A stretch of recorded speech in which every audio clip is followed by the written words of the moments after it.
Hey everybody, my name is AceFangirl, and welcome back to another bonus episode, got it, of Danganronpa Ultra Despair Girls. Last time we started the light novel, and we're kind of feeling it out as we go along, figuring it out, but basically Hiro met up with Kanon Nakajima, who I think is Leon's, baseball manager? She's some kind of manager, for sure, so I'm pretty sure she might be related to Leon.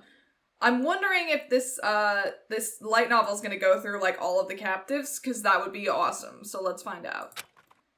Although I guess she gets to go first. Oh, sad music. I love light novels.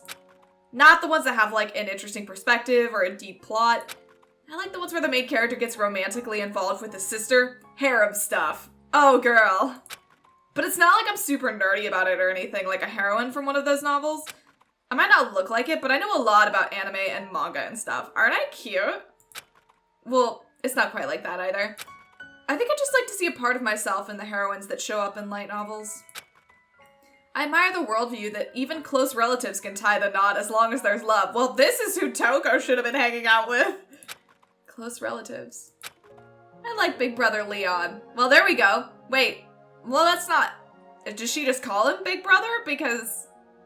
I mean, he's not her brother, right? I love Big Brother Leon. Everything I do is for the sake of Big Brother Leon. Okay, that's a little weird. Little weird. Well, I call him Big Brother, but it's not like he and I are actually siblings. Okay, there we go. We're just cousins. Oh, they're cousins. My dad is the younger brother of Leon's dad. So it's that kind of relationship. So Leon doesn't really see me as a woman. How can I put this? You always call me Big Brother, and to me, you're just my little sister. So we can't have that kind of relationship.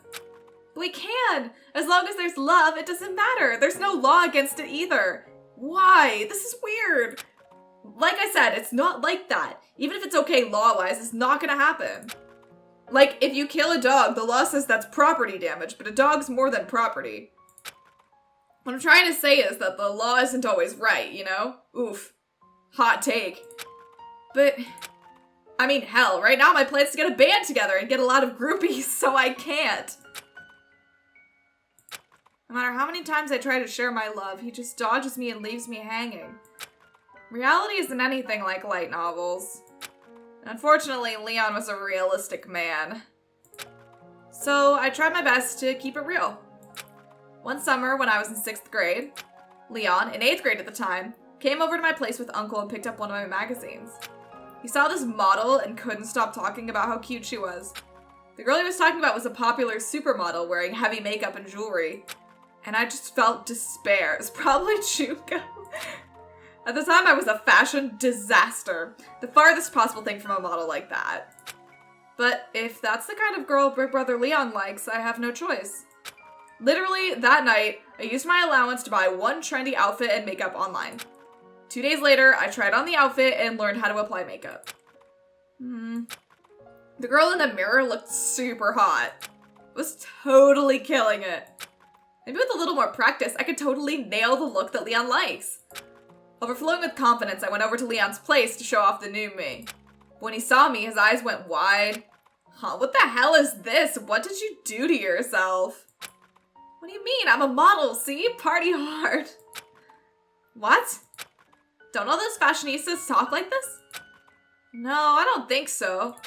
Okay, well, forget about the lingo then. You like this, right? Girls with this kind of look? No, it's not that look in particular. I like all cute girls. They can pull off any look. What the heck? He makes it sound like I'm not cute at all. Well, okay, even though I don't look like it, I'm super popular. Don't be so whack. Okay, this look just doesn't suit you at all, and no one says whack anymore. You're one to talk. Your head is shaved even though you're in high school. What? Oh, come on. That wasn't my decision. So, Operation Makeover didn't go exactly as planned. No, it wasn't just a makeover. I was planning on tying the knot with Leon, but that totally failed. But even so, I kept loving him. I love Big Brother Leon so much. Don't know why I fell for him, but I can list 100 million things I like about him. Oh, there he is! Look, it's Leon! For example, when he's playing in a baseball game, fourth in the lineup, the starting pitcher, it's like he's the hero in a manga. 2 outs, bases loaded, bottom of the 9th. Even though the season's over, if he strikes out, everyone's totally confident with Leon batting. And just like everyone expected, Leon hits a grand slam, trotting around the bases like it was nothing. He was so cool, I thought I was gonna faint. And that's just one thing. I could still come up with another, oh god, such a big number, things I like about Leon. Maybe you think I'm just exaggerating, but honestly, I don't even think I'm doing him justice. So I tried to confess my love again. Well, anyway, big brother, I love you. Love, love, love you, today and always. How many times do I have to tell you before you understand? I just don't see you that way. No, look at me that way. Let's get married. Impossible, and I don't want to. Yes, you do. You just don't know it yet. I know you really do want to marry me. Okay, seriously, stop. How many times do I have to reject you until you get it? Every time Leon rejected me, I cried like a little baby.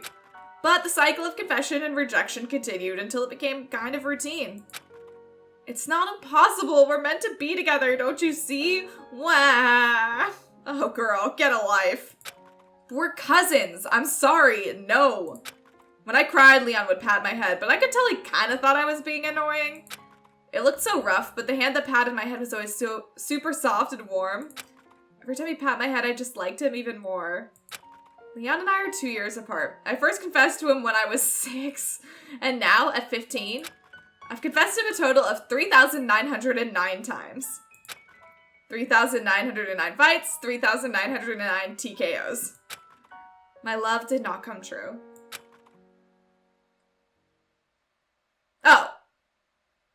Oh, well, that's awkward. Okay, well, now I kind of have a better idea of how this works. The windows are dyed with a hellish orange. I can see the steel building slowly change shape. The short sound of an explosion, like a vacuum tube bursting, breaks out. The building where the helicopter landed was roaring and burning. Burning and burning. The scene doesn't even look real. Children and Monokumas are holding hands, dancing and singing around it like a campfire. No two ways about it, they must have set fire to the whole building. Kanon and I watch from the shadows about 65 feet away. You've got to be kidding me. Sure hope this is just a joke. But it wasn't a dream or an illusion. The flames reach all the way to the top floor. Are my comrades safe? Oh, that's right. I remember my cell phone inside my suit pocket. I have to call them to make sure they're okay. There's no reception. So I take out the compact communicator Future Foundation uses, but that's no good either. Something's blocking the radio waves? You sure? Not completely, but there's no other explanation. Kanon doesn't seem worried about this at all. I knew they weren't her friends, but still. I can't share her lighthearted optimism. I collapse on my knees. What am I supposed to do? Can't use the helicopter, can't call anyone. At this point, I'm just a sitting duck waiting for Monokumas to come and kill me. The sun's going down. Why don't we find a safe place to spend the night for now? Does a place like that even exist? I sit up and Kanon ready the hacking gun hanging from her waist. I'll make it safe with this. Well, she has a point. Probably best not to be difficult with her now. 4 Monokumas we met on the way here just smoking bits of metal now, thanks to her.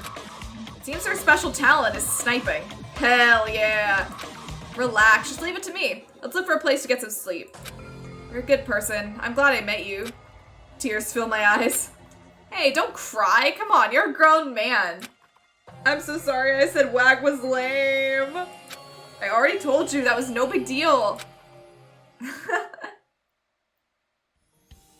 Looking for a place to bunk for the night, we head to the main street. I see a huge shopping mall with a movie theater and a sports training facility. We decide to head in that direction. The inside's dimly lit, probably because the electrical system is screwed up. The flickering lights flash on and off in the darkness. Colorful signs and goods that line the shelves appear and reappear as the light flashes. We gotta be careful moving through here. Ain't no thing, leave it to me. And she wasn't kidding. With her remarkable skill, she handled all the Monokumas inside easily. How does the phrase go? Like she was dancing? Just what in the world are you... Didn't I tell you? Manager of a baseball team? No way a regular baseball team manager is as skilled as you. Then maybe I should have said a humble baseball team manager and stalker. Huh? Oh, come on, who cares? You hungry? Now that she mentions it, I am hungry. I haven't eaten anything since breakfast. Grab any food we can scavenge, then head to where they keep the furniture and beds. You grab a seat on some beds and talk about all the craziness we've experienced up till now. You said that Towa City ended up like this because of something the kids did, right? Yeah, something like that. Why are the kids acting like this? And how are they controlling the Monokumas? Dunno. The leader said something about a paradise or whatever, but I don't really know. I've tried asking some of the kids, but it seems like they only talk to each other. And about the Monokumas, you got me. All I know for sure is they ain't nice. They aren't nice. That's the only thing she knows. Pretty much the same as not knowing anything. Ah, damn it. I don't understand this at all. I can't help but to shout in frustration. But Kanon, on the other hand, talks with total composure. That reminds me, just what exactly is Future Foundation? Well, like I said, to help the world recover from the despair. No, I mean the hacking gun specifically. What do you mean? I tried it out on a bunch before I bumped into you. It's really effective against the Monokumas. Future Foundation's goal was to respond to some kind of rescue signal from the apartments, right? But why are you guys carrying around weapons that are so effective against the Monokumas? Did you somehow know the Monokumas would be here from the start? She might use old slang, but her brain's obviously still sharp. Why it's effective against Monokumas? To be honest, I'm kind of wondering that too. Honestly, that never occurred to me. Why would you be wondering that? You're with Future Foundation. The hacking gun wasn't built specifically for Monokumas. It was built for Towa machinery. Huh? I was told to keep this a secret, but I guess it's okay to tell her. I explained to her the settings of the hacking gun. Between you and me, it's possible that the higher-ups at Towa are connected to the despair.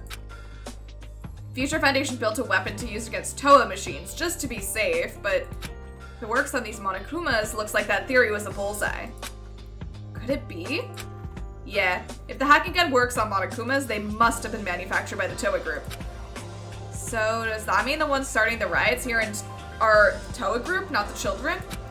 Can't say for sure, but it seems like a pretty safe bet. Aha, scurry! Kanon laughs it off as if it were a joke, then jumps back onto one of the display beds. Guess I can't blame her for having that kind of reaction. She doesn't know what to believe anymore. A story like that isn't something you can just take in so quick. Let's just leave all that talk out for now. It's confusing. I don't want it to bug me all night. Really? This stuff isn't bugging me at all. Then maybe you should consider something else. Something else?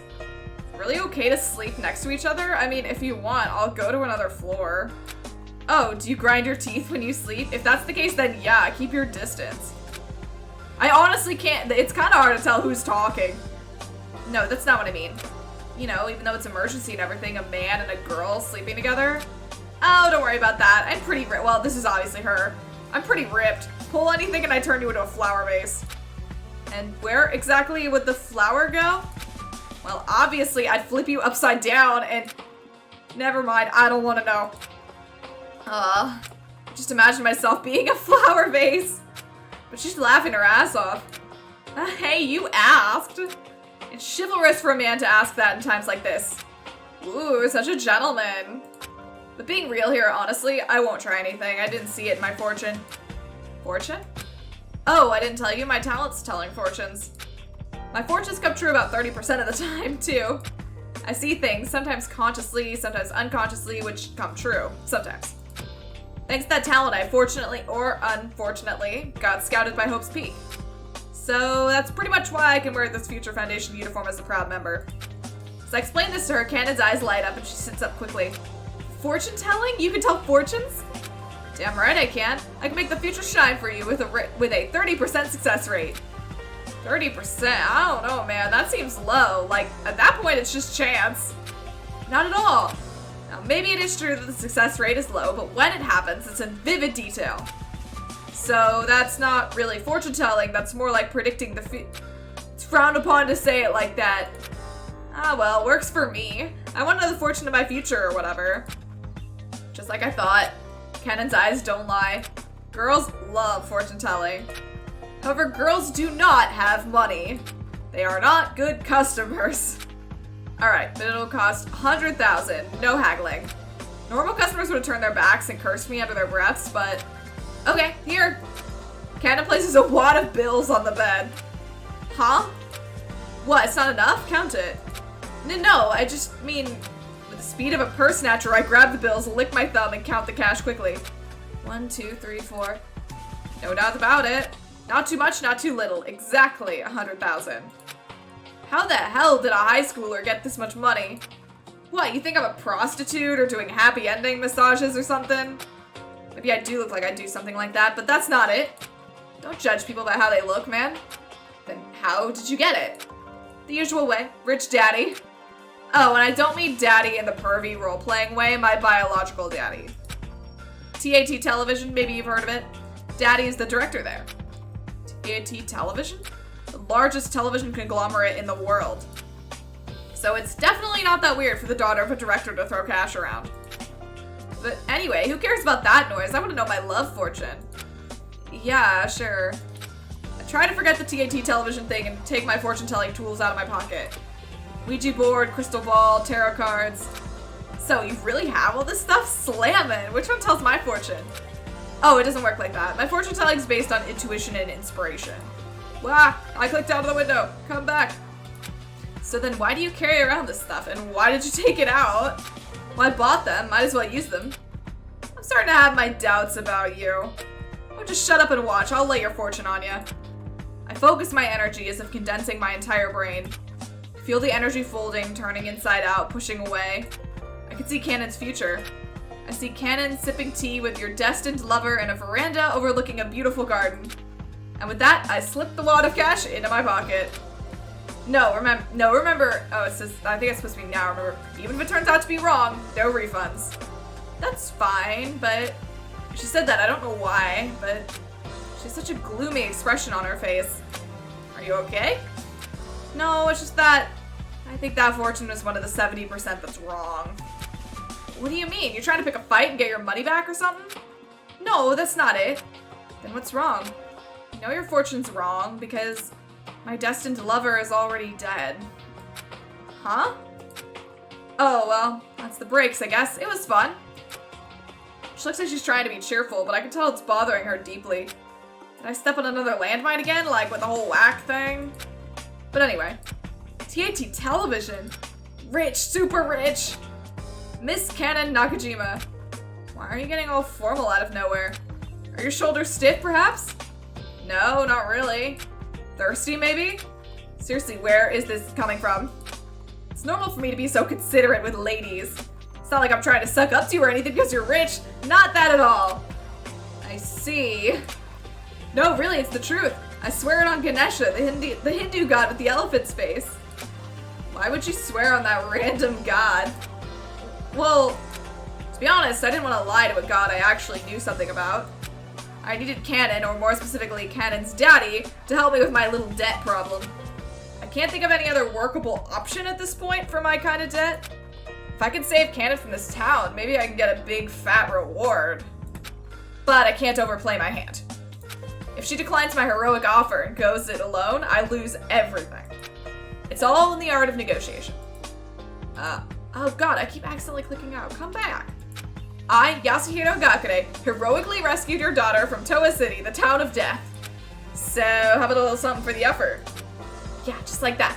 It's the perfect plan. That 8 million is practically mine. I just have to guide Kanon safely through the city as her senior and guardian. What would the absolute coolest way to rescue this girl be? I furrow my brow and stare into space, trying to work up a plan when Kanon speaks. I'm thinking about something. The city was built on reclaimed land, right? That means it's an island. There should be a bridge out of here, right? Hot damn, am I a genius or what? All of my friends are now starting to play video games. I was just gonna say that. Huh? I also had that plan, but I thought of it before you did, so that means going for the bridge is technically my idea. What is your problem? Am I wrong? No, you're right. Oh yeah, I'm sure things are gonna be alright. Should be, anyway. Is this switch to her now? Okay, well let's switch to her and then we can do a chapter at a time. I think that's probably doable. It's not, this isn't nearly as long as the Ultra Spare Girls one. My whole life I was chasing after Big Brother Leon. Oh boy, we're back to this shit. Elementary school, middle school, high school. I always chose the same schools as him. And to watch Leon's baseball games up close, I became the manager of the baseball team. I continue to chase Leon, metaphorically and literally. The moment final period ends, I dive into the bushes to wait for him in the shadows. Oh my god. Leon's a player, even he admits it. He's usually got another girl on his arm every few days. I saw them. I chased behind them on their date. Of course, I wasn't really any good at it. This tailing stuff is actually pretty hard. Every time I try and move closer to get a better look, I think Leon sees me and I freak out. Because of that, they get too much distance on me and I lose sight of them.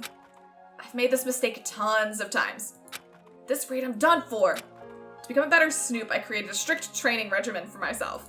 Running squats, shadow boxing, planning everything out in my head. It's about half a year after I began that I was successfully able to truly blend in. I had obtained physical toughness, tougher than feral dogs. I put my toughness to good use and tailed Leon once again. Leon holding hands with a girl, eating with her, etc., etc. That's not... I didn't see the width for a minute. I saw it all, and without getting caught. It made me cry a little. I wanted to punish them, but I guess none of this was really Big Brother Leon's fault. I didn't call out to him, I didn't interrupt him. I didn't want him to hate me. So with teary eyes, I tailed Leon and his girl, feeling sorry for myself. It's not fair. I want to hold hands with Big Brother Leon. Why do you have to call him Big Brother? I want to go on a date with Big Brother Leon. And so I endured the agony all alone. Or so I thought. Summer, my freshman year of high school. Leon, who was staying over at my house, says something to me. You've been tailing me, haven't you? I thought my heart would leap out of my mouth. I lied, trying to play it cool. No way, what are you talking about? You know what I'm talking about. Don't act like you don't. I'm finished. He hates me. I'm stalking him. It's so wrong, so gross. And on top of that, he already thinks I'm some psycho with a brother complex. Thinking about all this makes me cry. I know I'm popular. I don't really mind you doing it. But doesn't it hurt you? What? Doesn't it hurt you watching me go on dates? Oh, what? Big Brother Leon doesn't think I'm gross? It seems my love has not yet run its course. Sounds like he's downright concerned for me. I want to leap into Leon's arms like a frog leaps into water, but I hold myself back.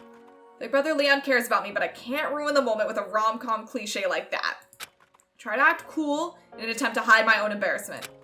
Obviously it does, but I don't want you to hate me, so I'm stopping at just tailing you. Leon picks up on my act and scratches his shaved head. That's not good for me either. You can at least put up with the tailing. No, that's not what I meant. The fact that it hurts you isn't good for me. Crap, am I being a little too nice here? Jeez, I don't know what triggered it, but maybe Big Brother Leon likes me. Maybe my feelings have finally reached him. Could it be? Is this the conversation where he finally confesses his feelings to me? My heart is pounding in my chest. Come on over here, Mr. Romantic.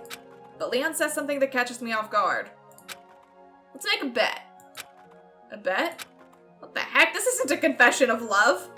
I'm a little disappointed, but this is the first time Leon's actually responded to me. At the very least, that's a positive step forward in the relationship. If you win the bet, I promise I'll start thinking of you more romantically. This is weird. Really? Yeah, if you win. What's the bet? What's the bet? Whether or not you can throw a 100-mile-per-hour fastball. Is he serious? If you can throw a pitch as good as me, I'll start looking at you in a different light. Throw a pitch? And I forbid you to even talk to me until you can do it. 100? That's like impossible. Of course, despite me knowing this. Deal, I'll do it. I took the bet. I guess I thought that with love, anything was possible. Love is all. I love Big Brother Leon. If we have the same genes, maybe this baseball test won't be impossible. That's how I saw it at first. When I tried to actually throw a fastball, I realized how silly I was being. Not only can I not break 60 miles per hour, I can't get it anywhere near the strike zone. And that's when it dawned on me. He set me up. It's just like, whoa. Sorry. It's just like I thought. He really does think I'm gross and annoying. He was sick of me, his cousin turned stalker. So he gave me an impossible task just to watch me struggle and keep me busy. It's like the story of that one monk, Ikkyu. A man challenged him to catch a tiger, one that was painted on a folding paper screen. Ikkyu said that he will catch it if someone makes it come out first. That's the legend, anyway. Give me a special baseball that even I can throw 100 miles per hour, and then I will throw your fastball. There's no way Leon would be impressed by that attempt at wit. He doesn't have that kind of sensibility. I hate this bet. I want to confront Leon, but I don't. Even if he really is doing this just to be mean, I can't help my feelings for him. If Big Brother Leon really does hate me this much, it makes me start to hate myself too. But I don't give up. I'll throw your damn fastball. It's already a long shot to get Leon to marry me. It would take a miracle. So all I need is another miracle. All right.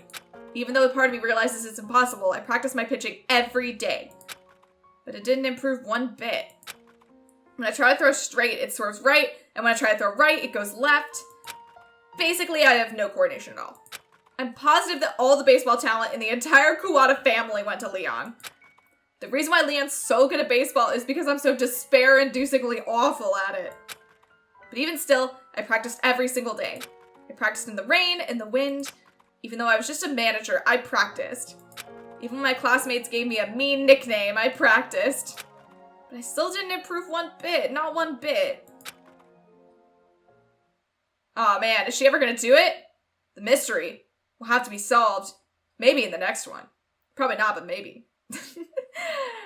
Regardless, I'll see you then. Bye!